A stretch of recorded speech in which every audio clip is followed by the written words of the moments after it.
بسم اللہ الرحمن الرحیم۔ آج ہم آپ کے ساتھ حضرت عیسیٰ علیہ السلام کی پیدائش کا واقعہ بیان کرنے جا رہے ہیں۔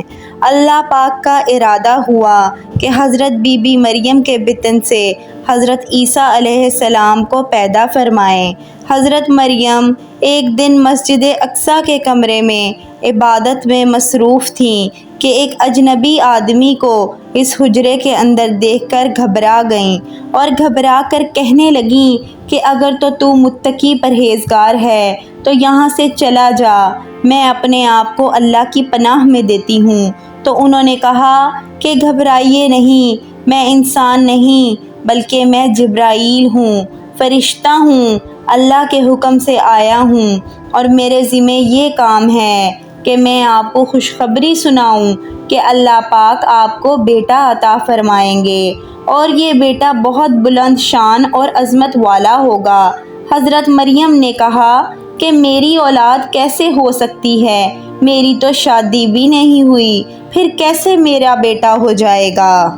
حضرت مریم کی بات سن کر حضرت جبرائیل علیہ السلام نے فرمایا کہ یہ بات سچ ہے کہ آپ کو کسی مرد نے نہیں چھوا، لیکن اللہ تبارک و تعالیٰ اس بات پر قادر ہے کہ وہ بغیر خاوند کے آپ کو اولاد دے سکتا ہے، اور وہ جو چاہتا ہے وہ کرتا ہے۔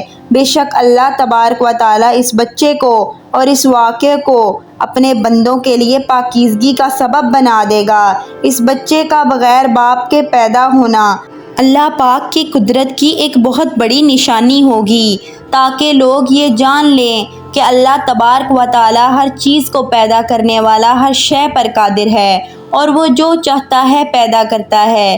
جس طرح اللہ تبارک و تعالیٰ نے حضرت آدم علیہ السلام کو بغیر کسی عورت کے اور بغیر کسی مرد کے پیدا کیا، اور اب اس بچے کو یعنی حضرت عیسیٰ کو اللہ پاک بغیر کسی مرد کے صرف عورت سے پیدا کرے گا، اور یہ اللہ تبارک و تعالیٰ کی قدرت کی جلوہ گری ہوگی۔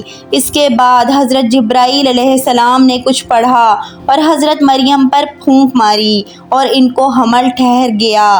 جیسے جیسے بچے کی پیدائش کا وقت قریب آتا گیا، ویسے ہی حضرت مریم کی پریشانی میں اضافہ ہوتا گیا۔ وہ اس بات کو لے کر پریشان رہنے لگیں کہ کس طرح میں اپنی قوم کو سمجھاؤں گی اور کس طرح میں اپنی قوم کا سامنا کروں گی۔ لوگ تو مجھ پہ زنا کی تہمت باندھیں گے۔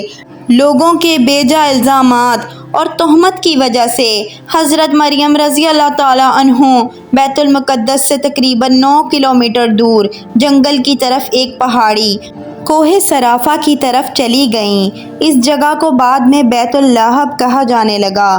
وہاں پر آپ کو درد محسوس ہونا شروع ہو گیا، چنانچہ آپ ایک کھجور کے درخت کے نیچے ٹیک لگا کر بیٹھ گئیں۔ ان تکالیف کے باوجود آپ کو یہ فکر لاحق تھی کہ میں اپنے عزیز و اقارب کو کس طرح مطمئن کروں گی اور کس طرح ان کو سمجھاؤں گی۔ لوگ مجھے بدکار سمجھیں گے اور طرح طرح کی تہمتیں لگائیں گے۔ آپ اسی سوچ میں مصروف تھیں کہ اسی دوران حضرت عیسیٰ علیہ السلام کی ولادت ہو گئی۔ تو حضرت جبرائیل علیہ السلام کی وادی کے نیچے سے آواز آئی، اے مریم علیہ السلام، پریشان نہ ہو، تمہارا پروردگار تمہارے ساتھ ہے، اور تمہارے رب نے تمہارے قدموں تلے ایک چشمہ جاری کر دیا ہے، اور اس کھجور کے درخت کو ہلاؤ تو اللہ تبارک و تعالیٰ آپ کے سامنے تر و تازہ کھجوریں گرا دے گا۔ آپ پریشان نہ ہوں اور یہ تر و تازہ کھجوریں کھائیں اور چشمے کا ٹھنڈا پانی پئیں، اور اپنے بچے کو دیکھ کر اپنی آنکھوں کو ٹھنڈا کریں۔ اس طرح حضرت مریم کو 40 دن تک وہیں قیام کرنے کا حکم ملا، اور ان سے کہہ دیا گیا کہ اگر تمہیں کوئی بھی انسان نظر آئے تو اشارے سے کہہ دینا کہ میں نے روزہ رکھا ہوا ہے اور میں آج کسی شخص سے بات نہیں کر سکتی۔ 40 دن کے بعد جب حضرت مریم اپنے بیٹے کو لے کر اپنے گھر واپس لوٹیں تو بستی والوں نے دیکھا کہ آپ کی گود میں ایک بچہ ہے۔ اس بچے کو دیکھتے ہی بستی والوں نے شور مچانا شروع کر دیا اور آپ پر طرح طرح کی تہمتیں لگانے لگے اور حضرت مریم رضی اللہ تعالیٰ عنہ کو کہنے لگے کہ تو نے یوسف سے زنا کیا ہے، نہ تو تیرا باپ ایسا تھا اور نہ ہی تیری ماں ایسی تھی۔ اسی دوران تمام بستی والے حضرت مریم کے قریب جمع ہو گئے اور آپ پر طرح طرح کی تہمتیں لگانے لگے اور آپ کو اذیتیں دینے لگے اور آپ کے خاندان والے کہنے لگے کہ مریم رضی اللہ تعالیٰ عنہ اور ان کے منگیتر یوسف کو زنا کے جرم میں سزا ملنی چاہیے۔ ان بستی والوں کی باتیں سن کر حضرت مریم نے کہا کہ میں نے کوئی زنا نہیں کیا اور نہ ہی میں نے کوئی بدکاری کی ہے۔ اس وقت بستی والوں نے حضرت مریم سے کہا کہ تمہارے پاس کون سا ثبوت ہے اور کون تمہاری پاکیزگی کی گواہی دے گا؟ اس وقت حضرت مریم نے بچے کی طرف اشارہ کیا جو کہ اس وقت دودھ پی رہا تھا، تو اس وقت اللہ تبارک و تعالیٰ کے حکم سے وہ بچہ بول اٹھا کہ میں اللہ تبارک و تعالیٰ کا بندہ ہوں اور اللہ تبارک و تعالیٰ مجھے نبوت اور کتاب عطا فرمائیں گے۔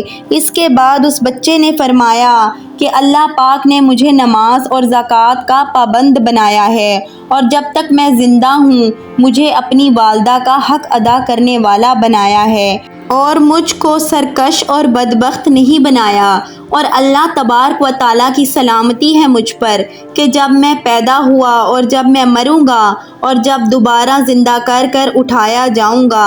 اس طرح اللہ تبارک و تعالیٰ کا معجزہ دیکھ کر اور اس نومولود بچے کی گفتگو سن کر کچھ لوگ تو یقین کرنے لگے کہ حضرت مریم رضی اللہ تعالیٰ عنہ پاک دامن ہے اور یہ بچہ اللہ پاک کا معجزہ ہے، لیکن زیادہ تر لوگ حضرت مریم کے اوپر تہمت لگانے لگے۔